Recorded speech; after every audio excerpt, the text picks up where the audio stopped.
there should be a school specifically for boys. It's basically a boys' school headed up by black men, which gives them just extra training, extra coaching, extra education beyond just their school. A lot of black boys can go through their whole school process and maybe only come across one or two black male teachers. So then the issue is there's no dad at home, and you never actually see any males in an authoritative position. Yeah, you need to have a portfolio career. You've got to have different skill sets and be able to tap into it at different times. I think there are loads of people with really good skills. It's not cutting through, because remember, it's just like keyword search, SEO. How the hell do you know what to put in your CV that's gonna go, yes, tick, tick, tick, tick, tick, move forward to the next stage? There's another conversation I had with, that's the program I just mentioned. Mr. Money Joe. So when I sat down and spoke with him, you know, we was talking about some of this stuff, and obviously he's Nigerian, I believe. And, you know, one of the things that I was asking him, you know, in his opinion, what does he think some of the solutions are, right? Especially for a community where we have a lot of fatherless homes, we have a lot of single mother households, right? Because one of the things that is very clear is that a lot of boys, when they don't have that male guidance, it's easy for them to go down the path or whatever it may be, right? And our communities aren't the same as like what they used to be. I don't know. When I was growing up, I could go out, you know, I could go out late, and my mum, she might not know it, but I'm safe, you know, I'm safe in the area, boom, boom, boom. I think now is a bit different. But the point I wanted to make was, okay, I was asking him, like, what does he think some of the solutions are? And he made a point of like, okay, one thing that he'd recommend, and they do it quite a lot in the Jewish community and in the Muslim community, is obviously like Saturday and Sunday schools. Obviously those ones are faith-based, but there should be a school specifically for boys, right?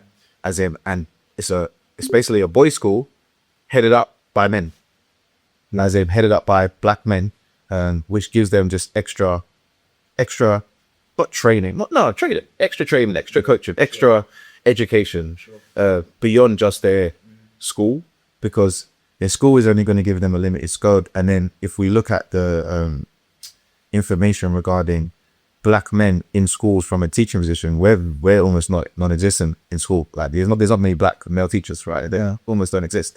So a lot of black boys can go through their whole school process and maybe only come across one or two black male teachers. So then the issue is there's no dad at home, and you never actually see any males in a authoritative position. Yeah.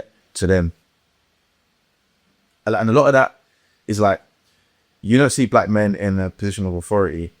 Your mum's your mum, and like, she's gonna lay down the law, but I think it's hard for when you get a bit older, it's like, all right, cool.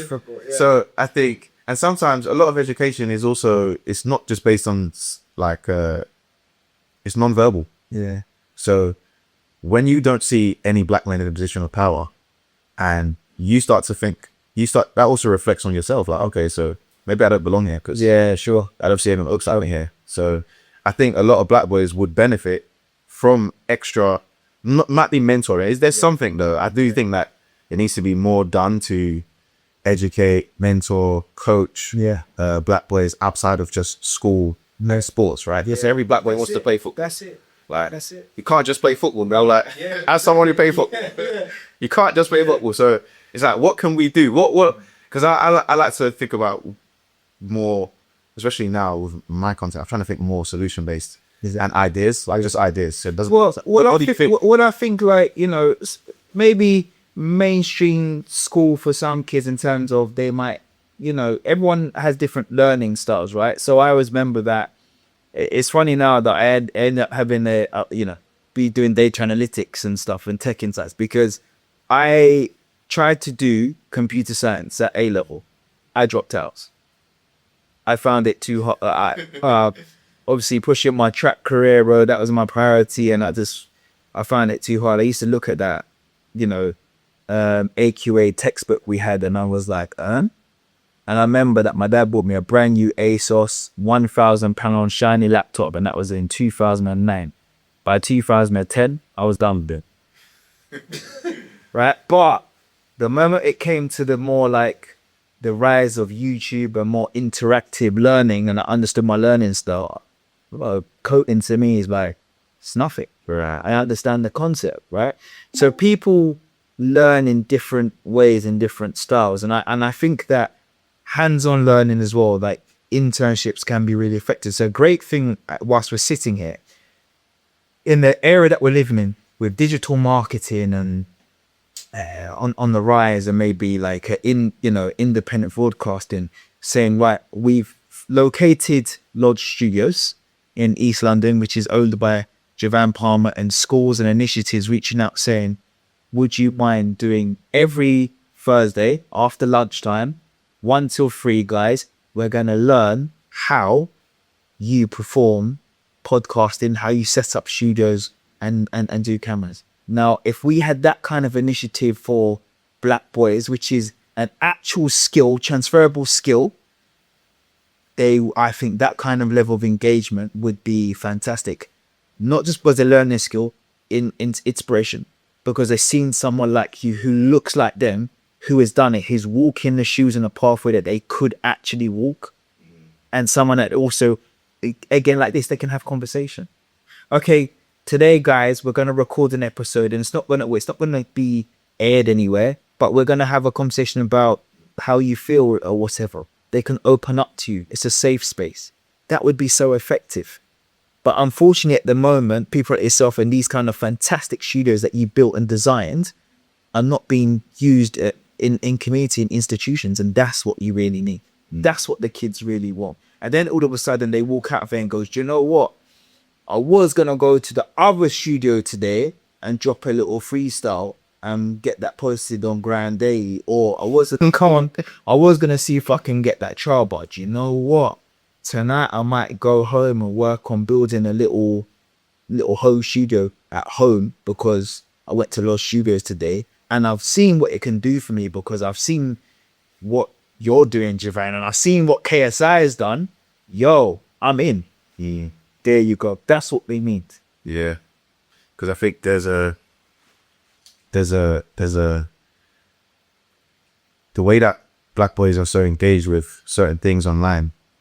Like you just mentioned KSI, which is why I even thought it is.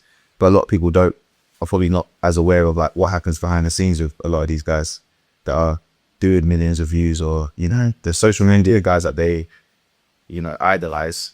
There's also a whole team behind that are also making good money, and they're not broke. There you go. They're not broke. There you go. So it's like, you can't always be in front of the camera, sometimes the middleman is making the most money. Yes. Because the middleman has the capacity to be a middleman for multiple people at the same time. And things like how you found your location, how you negotiated your deal, how you do lead generation. All of these things in this current climate is so important. And if we had someone to bounce off ideas that look like you, oh my gosh, I'm going to be way more engaged than maybe being told by Mr. Sniff at school, listen, look at the light, that's true, black whiteboard. Oh, sorry, that's your second time you've been speaking. Get our attention. You're thinking, oh. I'm just not on it. I'm just not on it. So 100%. So, okay. And with that, yeah. I know we might be pressed for time, but one thing I didn't really think about this, but you just said something that made me think about it is, sure.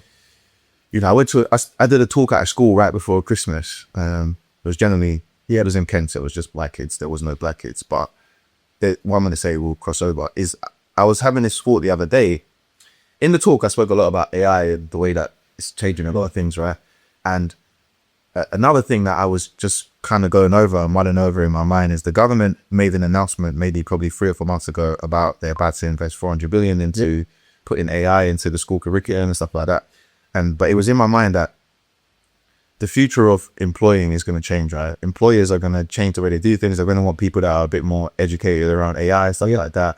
And then the way that black boys are struggling in school, they're potentially at risk of being left out in this AI kind of world because they've not been educated on AI. And I kind of took that because when I went to the school, even these kids that are well put together school, they didn't know nothing about AI. And I was like, rah.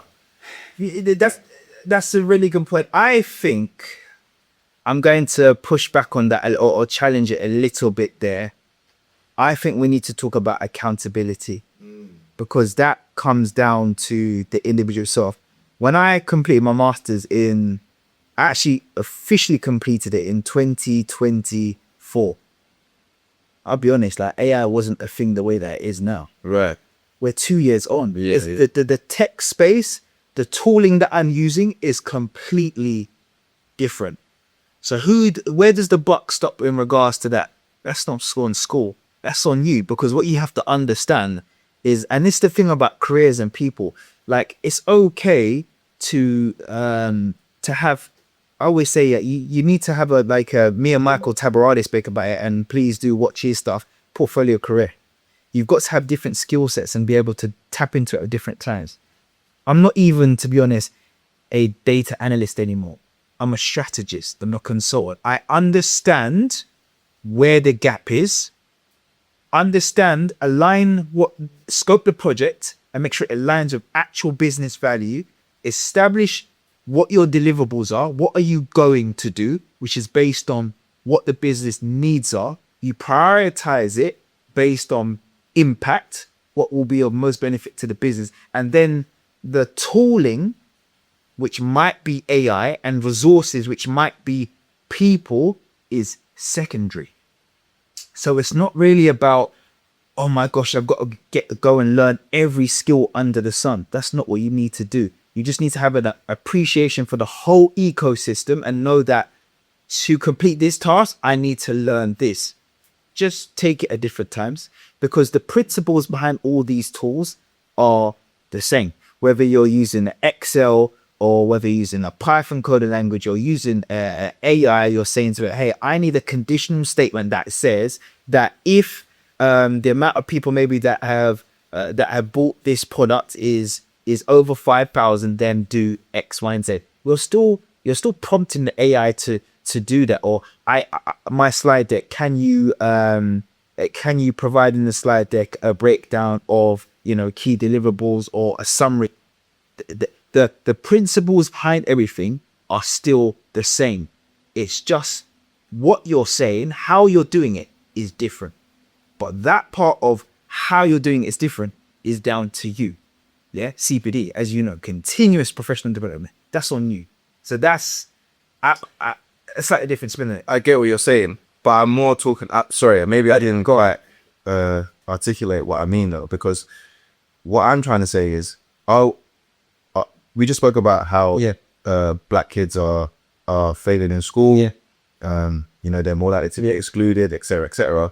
So, with the way that AI is going, and we know that they're not doing well in school, are young black boys at risk of being left behind in this AI world because they're already failing at school right now? Yeah. And the schools are still catching up with teaching AI. Yeah. So my point was that obviously, like, I've gone to a school and the kids I spoke to, I think it was like 14 to 16. Yeah. So I was seeing and I was identifying at that day, like, wow, like a lot of these boys and girls don't know anything about AI. And we know that a lot of employers and stuff, eventually, it might not even be right now, but I can see that some of them are, they're going to be really valuing individuals that have AI ready skills, or they're at least aware of it. They at least know how to operate using it. And so the main thing is, are young black boys and girls, or I'm going to say boys more because they're the ones that are doing the worst at school, are they at risk of getting left behind even more with the way AI is going around? Yes. And what can we do to mitigate that? Yes, if they are not learning it, which is, again, down to home, down to environment, because these private schools and the good grammar schools, they're learning it. Right. You think you can't get a 14, 15-year-old kid now that can do data modeling, can build models and knows how to do data architecture? 100% they do. And the schools are teaching it. So yeah, the black Caribbean boys who are not in those schools, they're gonna be behind. 100% they are. So what can we do to mitigate it?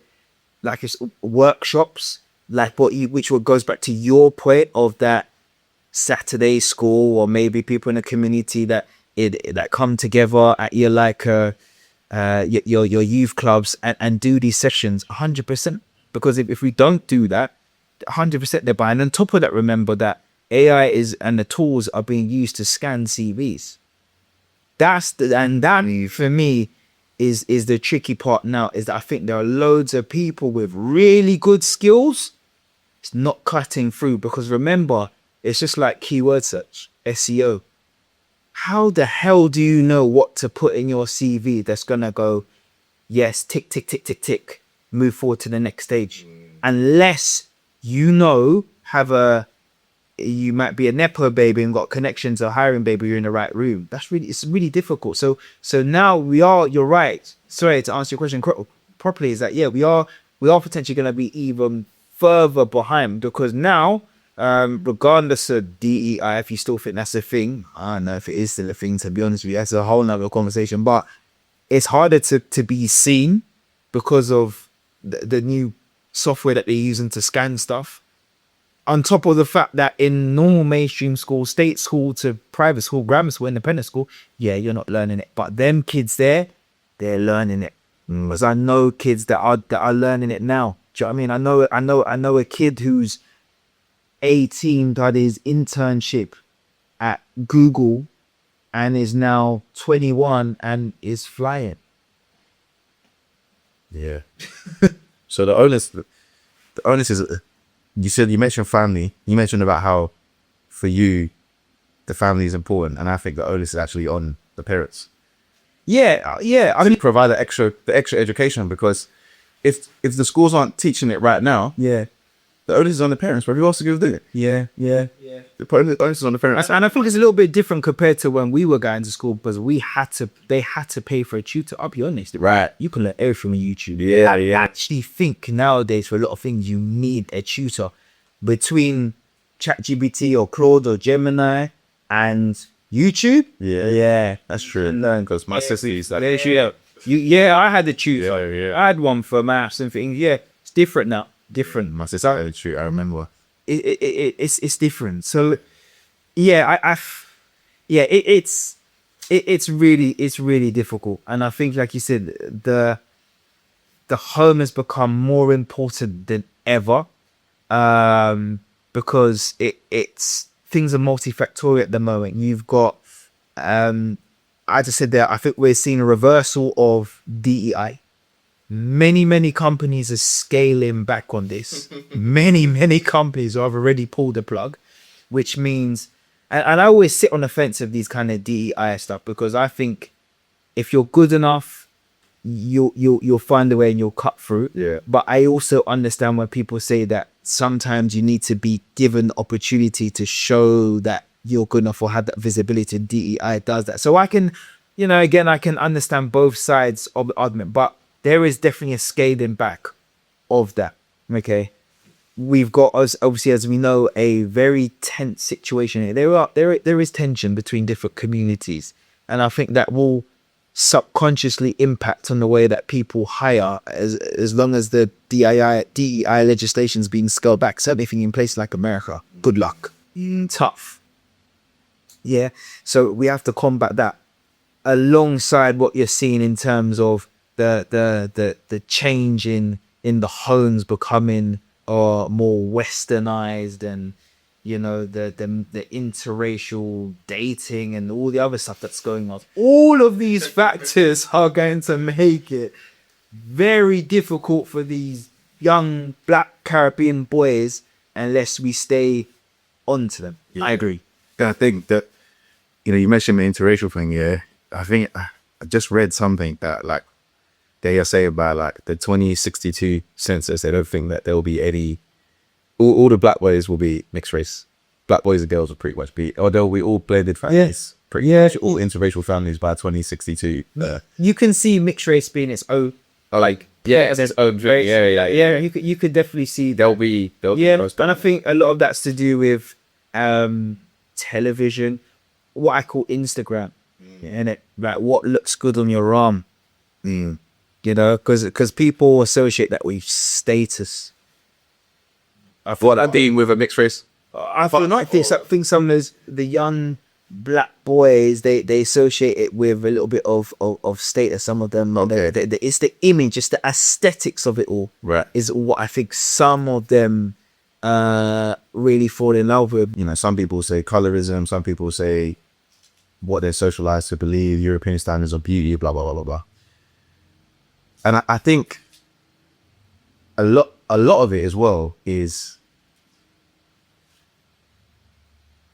I want to try and keep this, but I think that a lot of black men and boys, they get caught up in, like you said, Instagram, right? What looks good on their arm, so on and so forth.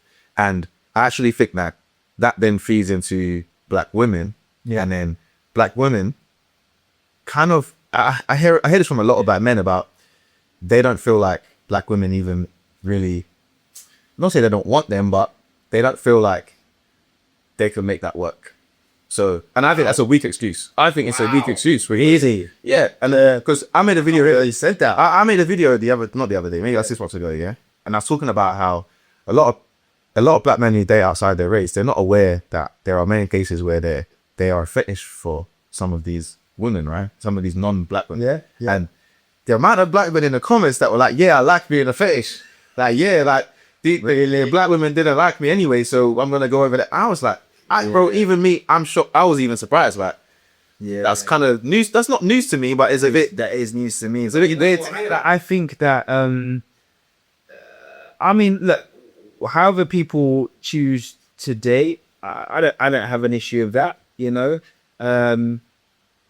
I don't like when I see black men criticize black women and say, "Oh, I don't want to date." Yeah, I had a really big problem with that, like, because black women are beautiful, they're intelligent, they're attractive.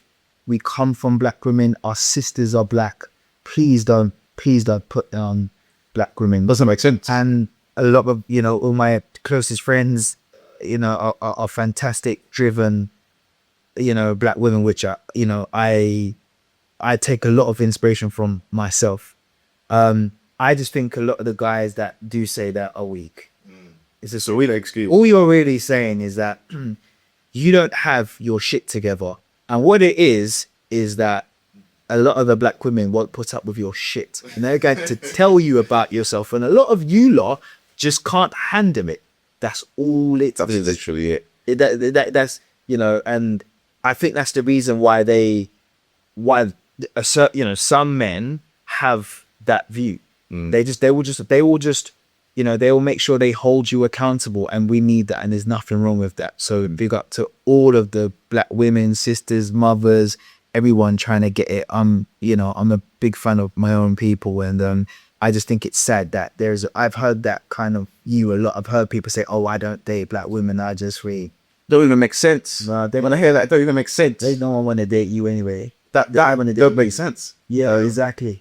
So yeah, I really don't like to hear that. Yeah. So yes, that is, and we must touch on that topic again for sure.